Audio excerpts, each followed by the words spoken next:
1998 میں امام اور مقتدیوں کے حالات۔ بھائیو، جماعت کے ٹائم سے تو 8 منٹ اوپر ہو چکے ہیں، ابھی تک قاری صاحب تشریف ہی نہیں لائے۔ میں تو کہتا ہوں ہم میں سے کوئی آ کے جماعت کروا لے۔ نہیں بھائی صاحب، ہم میں سے کون اس لائق کے امام صاحب کی جگہ پر کھڑا ہو کے جماعت کروائے؟ ہاں صحیح تو کہہ رہے ہیں، 8 منٹ ہی تو اوپر ہوا ہے، کون سا نماز قضا ہو رہی ہے؟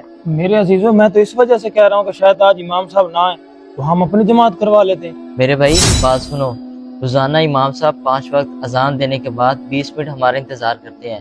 آج ہم بھی امام صاحب کا 20 منٹ انتظار کریں گے، پھر دیکھیں گے کہ جماعت کروانی ہے کہ نہیں کروانی۔ بھائی صاحب وہ دیکھیں، امام صاحب تو آ گئے ہیں، آپ سب ایسے پریشان ہو رہے ہیں، چلیں اٹھے پڑے ہیں کامت۔ اللہ اکبر اللہ اکبر اللہ اکبر اللہ اکبر، لا الہ الا اللہ۔ السلام علیکم ورحمۃ اللہ، السلام علیکم ورحمۃ اللہ۔ اللہ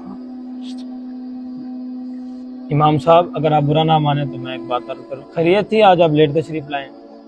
جی بھائی خیریت تھی، بس وہ نا میرے ایک عزیز بیمار تھے، انہیں اسپتال لے کر گیا تھا، تو جیسے ہی انہیں داخل کروایا میں فوراً آ گیا۔ اللہ اکبر۔ قاری صاحب آپ کے عزیز بیمار ہیں، سب دوست مل کے قاری صاحب کی خدمت فرمائیں۔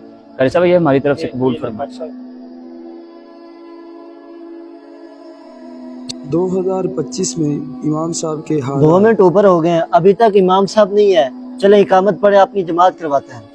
کوئی مسئلہ نہیں، 2 منٹ ہی اوپر ہوئے ہیں، آ جاتے ہیں امام صاحب۔ وہ خیر کیا، 2 منٹ اوپر ہو گئے ہیں، ہم یوں انتظار کرتے رہیں گے؟ گھر سے فارغ ہیں ہم۔ امام نے بھی آ کر جماعت کرانی ہے، کیا ہمیں قراءت نہیں آتی یا مصلی پہ کھڑا ہونا نہیں آتا؟ چلے کھڑے ہیں، اقامت پڑھے۔ کیا ہو گیا بھائیو، کیوں آپس میں لڑ رہے ہو؟ جلدی کرو، اقامت پڑھیں اور جماعت کرواتے ہیں۔ مرضی امام صاحب، ہم آپ کا انتظار کر رہے ہیں اور آپ آ کے اپنی مرضیوں سے آ رہے ہیں۔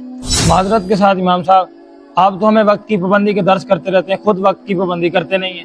بھائی میرا ناقص مشورہ ہے، پہلے ایسا کرتے ہیں جماعت کروا لیتے ہیں، چونکہ پہلے 2-3 منٹ اوپر ہو گئے، نماز پڑھ لیتے ہیں، اس کے بعد اگر آپ نے بات کرنی تو کر لیں گے۔